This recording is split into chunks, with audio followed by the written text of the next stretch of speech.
बिस्मिल्लाहिर्रहमानिर्रहीम। Dear student, हम question discuss कर रहे थे केमिकल थर्मोडायनेमिक एंड थर्मोकेमिस्ट्री से। तो नेक्स्ट स्टार्ट करते हैं क्वेश्चन नंबर है 25, which convert mechanical energy into heat energy. तो फर्स्ट वन है ऑटोमोबाइल इंजन में हीट एनर्जी केमिकल एनर्जी में चेंज होती है। फ्रिक्शन, उसके बाद है फ्रिक्शन में मैकेनिकल एनर्जी हीट एनर्जी में चेंज होती है, तो इसका ऑप्शन बी होगा। बाकी फोटो इलेक्ट्रिक इफेक्ट में जो है वो light energy, photo electric effect में लाइट एनर्जी इलेक्ट्रिकल एनर्जी में चेंज होती है, क्योंकि मेटल सरफेस पे फोटॉन को फॉल करवाया जाता है तो उससे इलेक्ट्रॉन इजेक्ट होते हैं। तो अकॉर्डिंग टू स्टेटमेंट क्वेश्चन का आंसर होगा फ्रिक्शन। मैकेनिकल एनर्जी इसमें हीट एनर्जी में चेंज होती है, हीट प्रोड्यूस होती है as the result of force of friction. Next question है molar heat capacity of water times more than its specific heat. तो मेन डिफरेंस पता होना चाहिए कि मोलर हीट कैपेसिटी क्या होती है कि amount of heat required to raise the temperature of 1 mole of a substance through 1 degree centigrade, 1 degree. और हीट कैपेसिटी क्या होती है, the amount of heat required to raise the temperature of 1 gram of substance through 1 degree. तो molar heat में यानी 1 मोल की, जैसे पानी है तो इसके 18 ग्राम होते हैं, तो 18 ग्राम की जो हीट होगी उसको कहेंगे हीट, मोलर हीट कैपेसिटी। और 1 ग्राम की जो अमाउंट ऑफ हीट होगी जिससे 1 डिग्री टेम्परेचर इंक्रीज होगा उससे कहते हैं हीट, स्पेसिफिक हीट। तो यहाँ पे होगा मोलर हीट कैपेसिटी जो है वो 18 टाइम्स मोर देन है इट्स स्पेसिफिक हीट। तो इसका ऑप्शन होगा यहाँ पे 18 आंसर होगा। नेक्स्ट क्वेश्चन है 27 के the CP and CV of a gas is this and this, what is atomicity. तो यहाँ पे CP/CV का रेशो लेंगे, यानी 20 को 12 पे डिवाइड करेंगे तो इसका आंसर आएगा 20 को डिवाइड करेंगे 12 पे तो इसका आंसर आएगा 1.66। तो ये हमारे पास मानो एटॉमिक गैसेस के लिए ये गामा होता है या ratio of CP and CV। तो बाकी जो गैसेस हैं डायटॉमिक, पॉलीएटॉमिक, उनके लिए ये वैल्यू लेस होती है, तो ये मानो एटॉमिक गैस के लिए है। नेक्स्ट क्वेश्चन है 28 क्वेश्चन है at what condition del H not equal to del U। कौन सी कंडीशन है, फर्स्ट है कि when all gases present in the reaction mixture. तो यहाँ पे तो गैसेस जब प्रेजेंट होंगी अगर उनके नंबर ऑफ मोल्स इक्वल होंगे तो ये इक्वल होगा। उसके बाद है when reaction carried out in closed container, mean यहाँ पे वॉल्यूम कांस्टेंट है, तो वॉल्यूम कांस्टेंट होगा तो तब भी डेल H इक्वल होगा डेल U के। तो यहाँ पे आप बोथ भी नहीं होगा, यहाँ पे नन पे ही करेंगे। उसके बाद नेक्स्ट क्वेश्चन है which has zero enthalpy of formation. याद रखें एलिमेंट के लिए enthalpy of formation zero consider की जाती है, यानी जब एलिमेंट स्टैंडर्ड स्टेट में होंगे। स्टैंडर्ड स्टेट क्या होती है कि 298 केल्विन 180 एम पे एलिमेंट की जो स्टेट होती है उसे कहते हैं स्टैंडर्ड स्टेट। तो माली कंपाउंड के लिए तो एंथैल्पी ऑफ फार्मेशन ज़ीरो नहीं होती। ग्रेफाइट जो है इसकी एंथैल्पी ऑफ फार्मेशन ज़ीरो ही होगी।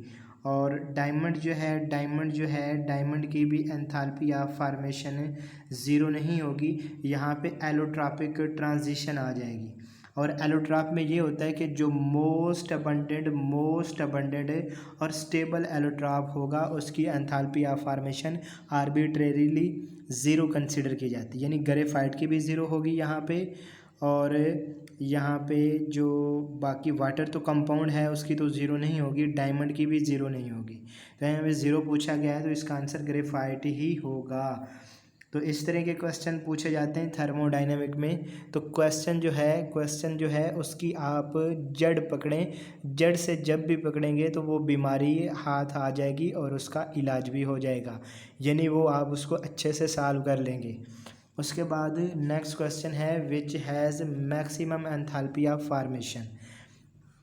तो क्वेश्चन नंबर 30 में मैक्सिमम एंथैल्पी ऑफ फॉर्मेशन यहाँ पे पूछा गया है। तो जिसका यहाँ पे एंथैल्पी ऑफ फॉर्मेशन मैक्सिमम किसका होगा, ओजोन, ऑक्सीजन, यानी एक तो जब एलिमेंट स्टैंडर्ड स्टेट में होंगे तो उनका एंथैल्पी ऑफ फॉर्मेशन ज़ीरो होगा। जैसे यहाँ पे जो है आयोडीन का ज़ीरो है, उसके बाद O3 O2 में से दोनों एलोट्रॉप हैं, इसमें जो स्टेबल है और अबंडेंट है जैसे ऑक्सीजन है, तो इसका तो ज़ीरो होगा। लेकिन ओजोन का O3 का जो है वो एंथैल्पी ऑफ फॉर्मेशन यहाँ पे ज़ीरो नहीं होगा, तो इसकी होगी एंथैल्पी ऑफ फॉर्मेशन O3 की।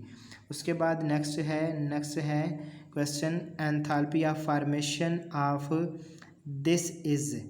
दिस कैलकुलेट, ये -824 किलो जॉल पर मोल है। Calculate del H for this reaction.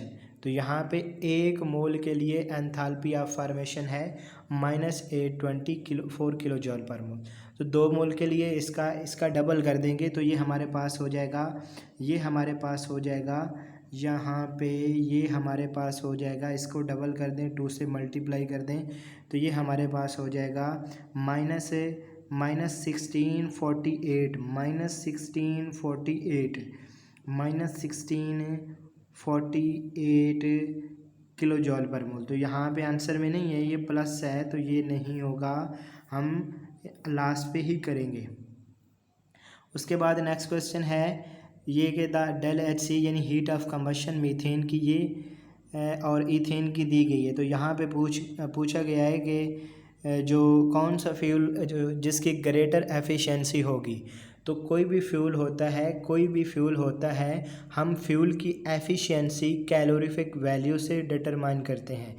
तो कैलोरीफिक वैल्यू क्या होती है कि the amount of energy release when 1 gram of substance completely burn, यानी किसी भी सब्सटेंस का 1 ग्राम बर्न करने से, कंप्लीट कंबशन से जितना एनर्जी का अमाउंट रिलीज़ होगा वो उसकी कहलाती है कैलोरीफिक वैल्यू।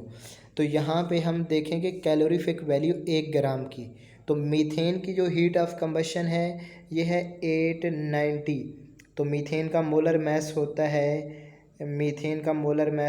है 16। तो ये डिवाइड करेंगे 16 पे, तो डिवाइड करते हैं 890 डिवाइडेड बाई 16, तो ये आंसर आ जाएगा 55.6। तो ये इसका होगा कैलोरीफिक वैल्यू, यानी 1 ग्राम से इतनी एनर्जी, 16 ग्राम से 890 रिलीज़ होती है तो 1 ग्राम से इतनी रिलीज़ होगी। इसी तरह अगर हम बात करें ईथेन की C2H6 की, तो इससे एनर्जी रिलीज़ होती है 1560 किलो जॉल पर मोल। तो यहाँ पे ईथेन का मोलर मैस होता है 30, तो इसको डिवाइड करेंगे 30 पे तो ये आ जाएगा 1560 डिवाइडेड बाई 30, तो इसका आंसर आ जाता है 52। तो इसकी कैलोरीफिक वैल्यू लो है और मीथेन की कैलोरीफिक वैल्यू हाई है, यानी 55 है। तो जितनी कैलोरीफिक वैल्यू ज़्यादा होगी, यानी 1 ग्राम सब्सटेंस से जो एनर्जी रिलीज़ होगी जितनी ज़्यादा होगी एज़ कम्पेयर टू अदर, तो वो उतना ही अच्छा फ्यूल होगा। तो यहाँ पे मीथेन होगा। नेक्स्ट क्वेश्चन है from the above statement calorific value of methane. तो ये फाइंड किया है, ये अबाउट नियर अबाउट है 55। तो यहाँ पे नन में नहीं, ऑप्शन में नहीं, इसीलिए कि आप इसमें से नन पे ना कर दें। तो ये यानी करीब आंसर जब होता है तो उस पर ही करेक्ट किया जाता है, उसे ही करेक्ट माना जाता है। नेक्स्ट क्वेश्चन चलें। नेक्स्ट क्वेश्चन है वेरी वेरी इंपॉर्टेंट क्वेश्चन है। तो ऐसे क्वेश्चन थर्मोडायनेमिक में पूछे जाते हैं। अब ज़रा देखें इस क्वेश्चन को घुमा के पूछा गया है। इतना मुश्किल नहीं, बहुत ही इजी क्वेश्चन है। तो क्वेश्चन 34 है कि 0.60 mole of nitric acid mix with 0.30 mole of potassium hydroxide, what is del H. तो यहाँ पे डेल एच यानी एंथैल्पी फाइंड करेंगे, एंथैल्पी ऑफ रिएक्शन। तो हम वैसे यहाँ पे एसिड बेस रिएक्शन है तो एंथैल्पी ऑफ रिएक्शन जो होगी न्यूट्रलाइजेशन रिएक्शन में होती है, एंथैल्पी ऑफ न्यूट्रलाइजेशन रिएक्शन में होती है 57.6 किलो जॉल पर मोल होती है, 57.6 किलो जॉल पर मोल इतना एनर्जी रिलीज होता है जब H पॉजिटिव और OH नेगेटिव रिएक्ट करते हैं स्ट्रॉन्ग एसिड स्ट्रॉन्ग बेस के रिएक्शन में से। तो यहाँ पे हम फाइंड सबसे पहले तो करेंगे कि H पॉजिटिव की कितनी कंसंट्रेशन है। तो यहाँ पे अगर नाइट्रिक एसिड की बात करें तो उसमें H पॉजिटिव की कंसंट्रेशन है 0.6 मोल, और अगर OH की बात करें तो उनकी कंसंट्रेशन है 0.3 मोल। तो अगर इनका रिएक्शन होगा यानी H पॉजिटिव और OH नेगेटिव, तो इसके न्यूट्रलाइजेशन रिएक्शन से H 0.6 मोल है और OH 0.30 मोल है। तो यहाँ पे ये रिएक्शन होगा इक्विमोलर रिएक्शन होगा। तो इसमें ये 30 इसके H के 30 से रिएक्शन करके 0.30 के साथ रिएक्शन करके ये H2O बनाएगा, H2O के 0.30 मोल प्रोड्यूस होंगे, और बाकी का इसमें जो एक्स्ट्रा में ये इसको हम कहते हैं एक्सेस में रिएक्टेंट रह जाएगा H आयन की कंसंट्रेशन। तो यहाँ से इससे हम इसके लिहाज से फाइंड करेंगे कि कितना एनर्जी का अमाउंट रिलीज़ होगा। तो 1 मोल से एनर्जी का अमाउंट रिलीज़ होता है जब स्ट्रॉन्ग एसिड और स्ट्रॉन्ग बेस होते हैं, तो एनर्जी का अमाउंट रिलीज़ होता है 57.6 किलो जॉल पर मोल, तो यानी वाटर जब प्रोड्यूस होगा। लेकिन अगर यहाँ पे 0.3 है तो हम इसको मल्टीप्लाई करेंगे 0.30 यानी इतने मोल से कितना प्रोड्यूस होगा 57.6, तो इसको मल्टीप्लाई करते हैं यानी 57.6 मल्टीप्लाई 0.30, तो ये आ गया 17.01। तो यहाँ पे इसको कैलकुलेटर के इसको बगैर भी किया जा सकता है, इसको अंदाजे में किया जा सकता है। तो यहाँ पे यानी कुछ राउंड ऑफ करके इसको इशारिये को तो इसको सॉल्व किया जा सकता है। तो 17 पॉइंट समथिंग आंसर आया है 17.1, तो माइनस में होगा, ये फर्स्ट इसका ऑप्शन होगा ए। तो इस तरह के देखें क्वेश्चन कैसे पूछा गया है इसको। यहाँ पे हीट ऑफ रिएक्शन, तो इसमें ये देखेंगे स्टूडेंट, ये देखेंगे कि नाइट्रिक एसिड आ गया, क्या आ गया, तो सिंपल है न्यूट्रलाइजेशन रिएक्शन है, तो इसको आप जो है सिंपल वे से इसको समझ सकते हैं। बाकी यहाँ पे लिमिटिंग रिएक्टेंट का कंसेप्ट भी देखेंगे। तो इस तरह से क्वेश्चन थर्मोडायनेमिक्स में पूछे जा सकते हैं। चलें नेक्स्ट क्वेश्चन है कि ये क्वेश्चन थोड़ा इससे थोड़ा कम्प्लेक्स है लेकिन इतना ज़्यादा नहीं है। तो यहाँ पे है कि 400 सेंटीमीटर क्यूब ऑफ उसी तर्ज का क्वेश्चन है 0.2 मोल H2SO4। तो यहाँ पे सिंपल है कि H आयन की कंसंट्रेशन कितनी होगी, तो H आयन की कंसंट्रेशन तो यहाँ पे होगी 0.2 मल्टीप्लाई 2, यानी इसमें 2 H आयन है। अब यहाँ पे ये हो गया 0.4। अब हम यहाँ से देख लेते हैं कि मोल कंसंट्रेशन, कि अगर हमारे पास 1000 सेंटीमीटर क्यूब हो H2SO4, तो उसमें H आयन की कंसंट्रेशन कितनी है 0.4 है, जो गिवन है, गिवन के लिहाज से, यानी उसके लिहाज से हम इसको करेंगे। अगर हमारे पास 1 हो तो कितनी हो जाएगी, अगर हमारे पास 1 हो तो हम इसको 1000 पे डिवाइड करेंगे, और अगर हमारे पास 400 सेंटीमीटर क्यूब हो तो इसमें हम इसको मल्टीप्लाई कर देंगे। तो ये मल्टीप्लाई करेंगे, ऊपर ये मैंने लिखा है, ये 400 ऊपर होना है, तो यहाँ पे आंसर आ जाएगा 0.16 यानी H2SO4 की कंसंट्रेशन आ गई 0.16। ये हमारे पास है H पॉजिटिव आयन की कंसंट्रेशन। इसी तरह अब है सोडियम हाइड्रोक्साइड की कंसंट्रेशन। तो ये भी हम इसको सिंपल वे से ही करेंगे कि सोडियम आयन जो है, सॉरी हाइड्रोक्साइड आयन तो यहाँ पे ये 0.1 मोलर का सॉल्यूशन है। तो इसमें हाइड्रोक्साइड अगर 1000 सेंटीमीटर क्यूब सोडियम हाइड्रोक्साइड है तो उसमें हाइड्रोक्साइड आयन की कंसंट्रेशन क्या होगी, 0.1 मोलर अकॉर्डिंग टू स्टेटमेंट। लेकिन अगर हमारे पास 100 है तो ये हो जाएगा 0.1, सॉरी 1000, अगर 1 की बात करें यानी 1 सेंटीमीटर क्यूब में कितना कंसंट्रेशन होगा, इसको 1000 पे डिवाइड करेंगे। और अगर हमारे पास आ जाती है 600 स्टेटमेंट में दिया हुआ है तो यहाँ पे ये आ जाएगा यहाँ से 0.06। अब सिंपल यहाँ से वही चीज़ हम देखेंगे कि यहाँ पे H जो हमारे पास हाइड्रोक्साइड आयन है उनकी कंसंट्रेशन कितनी आई है, हाइड्रोक्साइड आयन की कंसंट्रेशन आई है, ये हमारे पास हाइड्रोक्साइड आयन की कंसंट्रेशन है तो ये कितनी आई है, 0.06 है। तो इसके लिहाज से अगर हम इसका कैलकुलेशन करें तो इसमें जो H आयन है, इसमें जो H आयन है वो हमने फाइंड किए, H आयन हमने फाइंड किए कि वो हमारे पास हैं, H आयन हमारे पास ये हैं 0.16 और OH आयन है 0.6। तो सिंपल है कि 0.6 ही रिएक्ट करेगा तो 0.6 मोल ही प्रोड्यूस होंगे वाटर के। तो अब 57 जो है उसको 57.6 को 0.6 से मल्टीप्लाई करें तो यहाँ पे ये आंसर आ जाएगा 57.6 मल्टीप्लाई बाई 0.6 तो ये आ जाएगा 34.56। तो देखें इसका आंसर कहाँ पे है, 34.56। तो यहाँ पे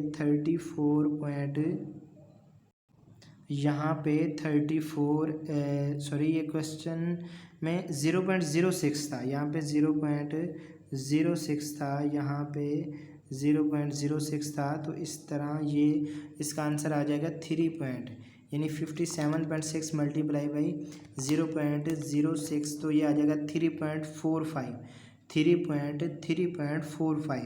तो यहाँ पे 3 है ऑप्शन में तो इसको ही कर देंगे, ये नियर अबाउट है तो इसका ए ऑप्शन होगा। उसके बाद क्वेश्चन नंबर है 36, if the calorific value of fuel is 48 and its heat of combustion is this the molar mass of a gas near to. तो कैलोरीफिक वैल्यू इक्वल टू होती है, कैलोरीफिक वैल्यू इक्वल होती है हमारे पास इसमें heat of combustion divided by molar mass. तो यहाँ से मोलर मास हमारे पास आ जाएगा यानी हीट ऑफ कंबशन कितनी है, 5460 है और इसका जो कैलोरीफिक वैल्यू ये डिवाइड कर देंगे 48 है। तो यहाँ पे डिवाइड करेंगे 5460 को एंड डिवाइड करेंगे 48 पे तो ये 113.75 आंसर आ गया। तो यहाँ पे ये नियर अबाउट है 114 के। तो इस तरह के क्वेश्चन पूछे जा सकते हैं। उसके बाद which has del H F is taken as 0। तो ये क्वेश्चन इस तरह का पीछे भी डिस्कस किया है कि कोई भी एलिमेंट जो अपनी स्टैंडर्ड स्टेट में होगा तो उसका डेल एच 0 होगा। तो ब्रोमीन गैस है तो ऐसा नहीं है, ब्रोमीन तो वैसे भी Br2 की फॉर्म में एलिमेंट एग्जिस्ट करता है और इसमें जो गैस भी नहीं, ब्रोमीन लिक्विड है। HCl ये कंपाउंड है तो कंपाउंड का जो हीट ऑफ फार्मेशन है वो 0 नहीं होता। उसके बाद सीजियम एट 35, तो सीजियम 35 में लिक्विड में चला जाएगा, जबकि सीजियम जो है ये स्टैंडर्ड स्टेट पे यानी 298 केल्विन पे 1 atm प्रेशर पे सॉलिड में एग्जिस्ट करती है सीजियम। लेकिन यहाँ पे 35 पे कहा गया है तो लिक्विड में होगा, ये इसकी स्टैंडर्ड स्टेट नहीं होगी। तो यहाँ पे ऑप्शन होगा नन, यानी किसी की भी del H F enthalpy of formation 0 नहीं है। उसके बाद है del H F of iodine, यानी आयोडीन जब गैसियस में होगा आयोडीन जब गैसियस में होगा तो उसका हीट ऑफ फॉर्मेशन ये है, तो उसका हीट ऑफ सब्लिमेशन क्या होगा। यानी गैसियस का मतलब ये है कि आयोडीन सॉलिड में था, आयोडीन गैस में चेंज हो गया, आयोडीन सॉलिड में था और आयोडीन गैस में चेंज हो गया। तो ये इसका है 62.5 किलो जॉल। तो देखें ज़रा क्वेश्चन को, क्वेश्चन की जड़ को देखें।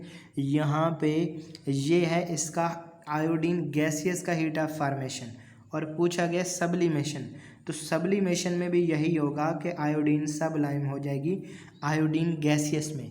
तो मीन के इसका सेम होगा हीट ऑफ फॉर्मेशन और heat of sublimation.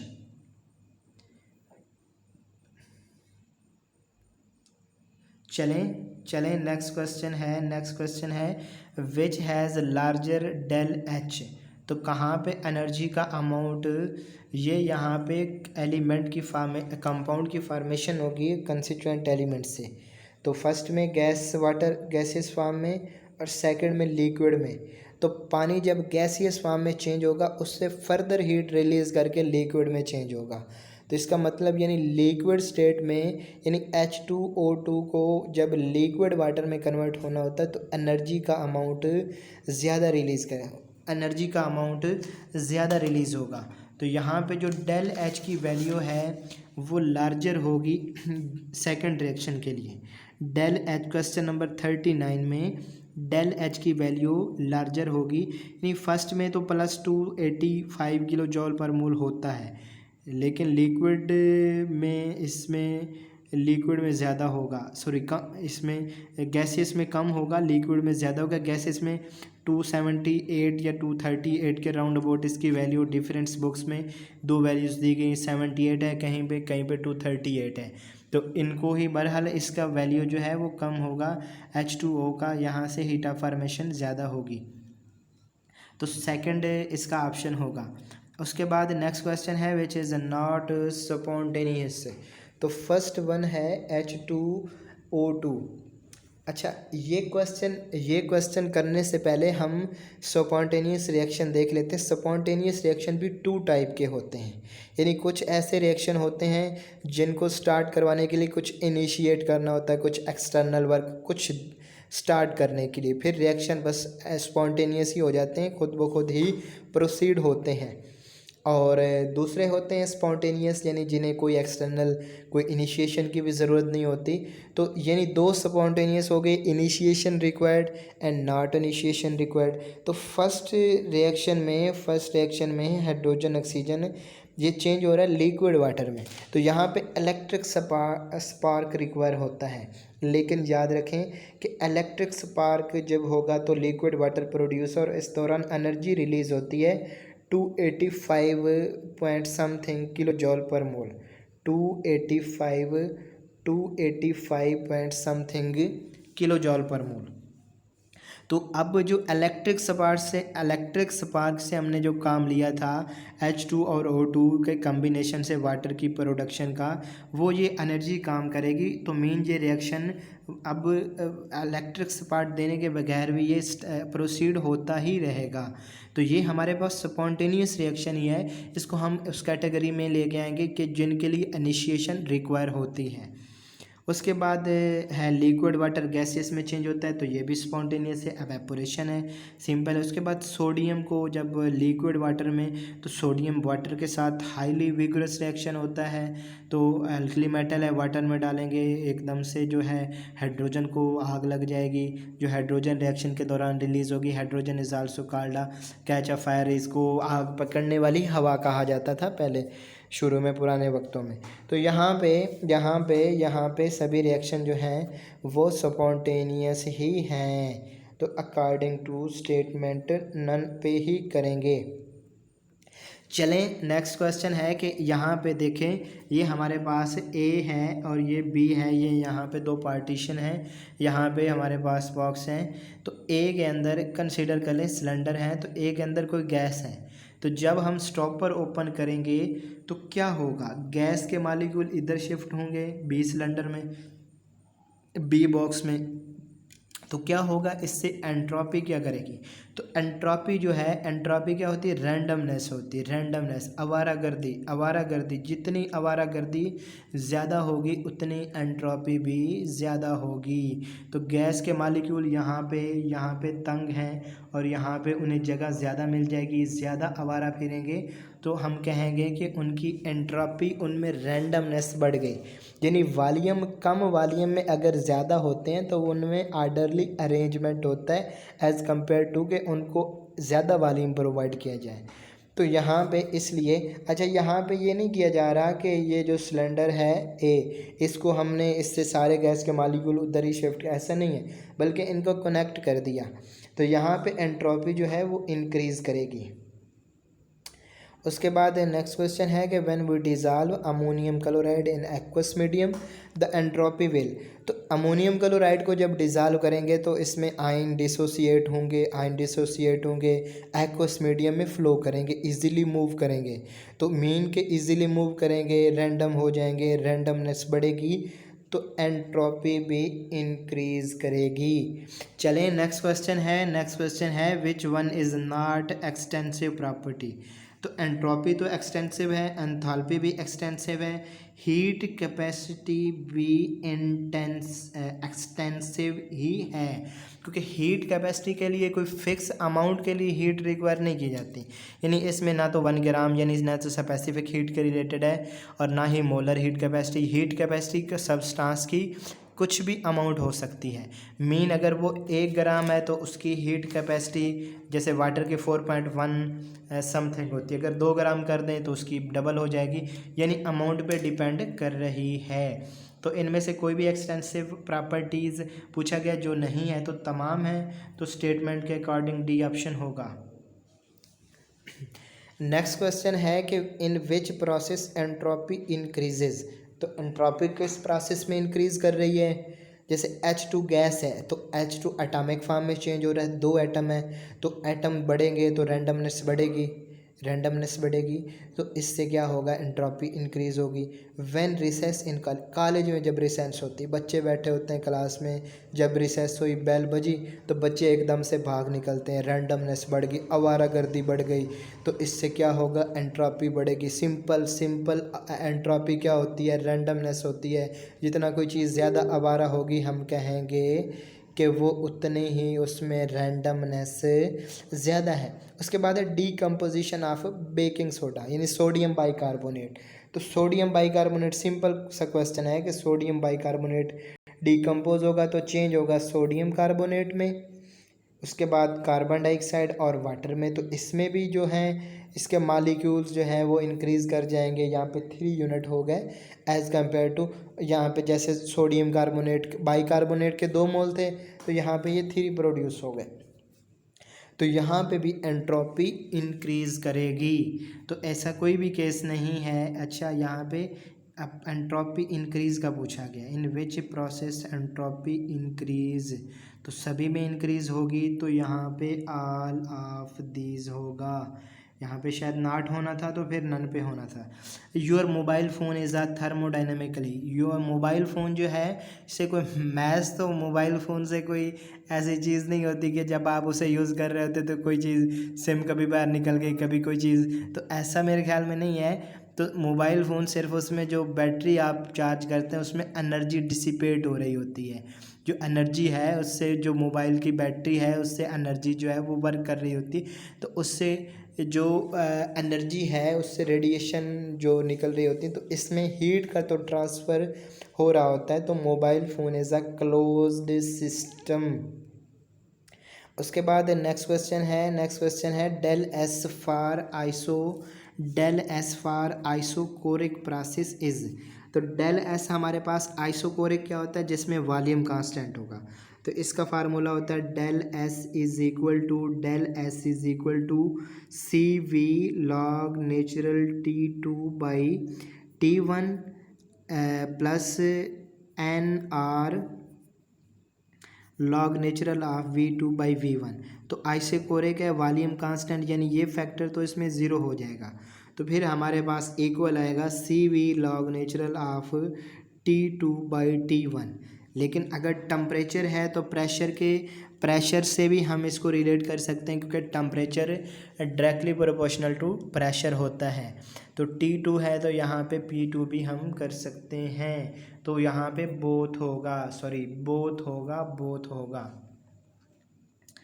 Which is false for Gibbs energy. तो गिब्स एनर्जी एक्सटेंसिव प्रॉपर्टीज़ है, ये ठीक है। इसका यूनिट किलो एक एनर्जी है तो इसका यूनिट किलो जॉल पर मोल ही होगा या किलो कैलोरीज पर मोल।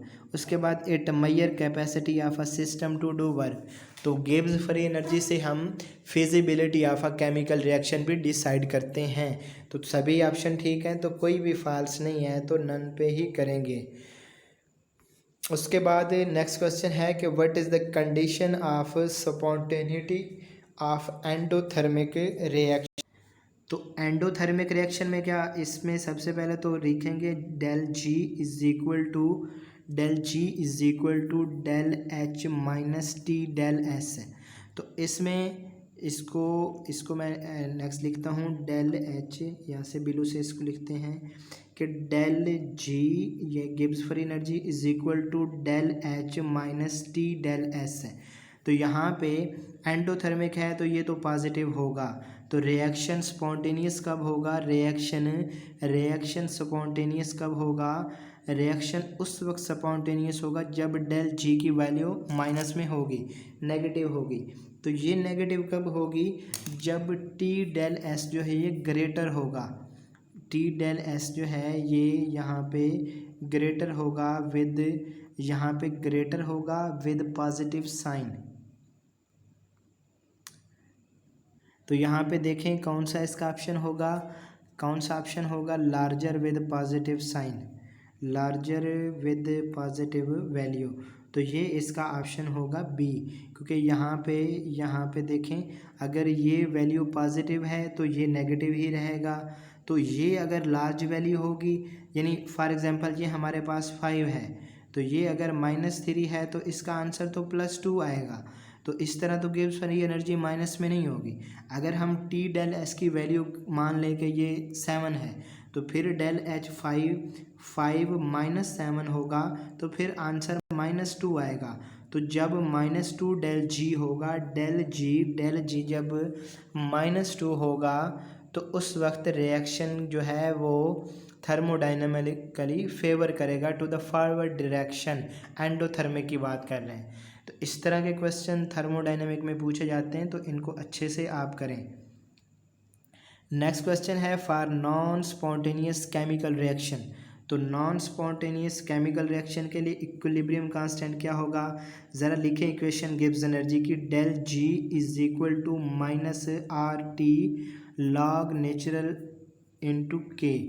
तो यहाँ पे यानी सब नॉन स्पॉन्टेनियस है तो इसका मतलब ये हमारे पास 0 हो गया, ये हमारे पास नॉन स्पॉन्टेनियस है तो ये हमारे पास होगा पॉजिटिव। तो ये नीचे इधर इसको डिवाइड करेगा, लॉग नेचुरल के इसका लेंगे तो हमारे पास ये आ जाएगा लॉग नेचुरल, जब के इसका लेंगे तो ये हमारे पास आ जाएगा, इसका के जो है वो लेस देन होगा 1 से, के हमारे पास लेस देन होगा 1 से, यानी उसका इक्वली, सिंपल बात है नॉन स्पॉन्टेनियस है तो इसका मतलब प्रोडक्ट नहीं बन रही तो इक्विलिब्रियम कांस्टेंट उसका लेस देन 1 होगा। उसके बाद नेक्स्ट क्वेश्चन है कि नाइट्रोजन गैसेस फॉर्म में है 1 ATM पे। तो जब वो नाइट्रोजन गैस 0.5 ATM पे जाएगी तो यहाँ पे प्रेशर डिक्रीज़ करेगा। तो जब भी प्रेशर डिक्रीज़ करता है तो रैंडमनेस इंक्रीज़ करती है। जब भी प्रेशर डिक्रीज़ करता है तो रैंडमनेस इंक्रीज़ करती है। तो यहाँ पे जो एंट्रोपी है वो इंक्रीज़ करेगी, उसका पॉजिटिव साइन होगा। तो चलें, ये कुछ क्वेश्चन हैं, फर्दर कुछ क्वेश्चन वो नेक्स्ट वीडियो में डिस्कस करेंगे। तो बहुत इम्पोर्टेंट है, अच्छे तरीके से इनको आप क्वेश्चन को नोट कर लें और इसकी बार बार प्रैक्टिस करें। ठीक है, अल्लाह हाफिज़।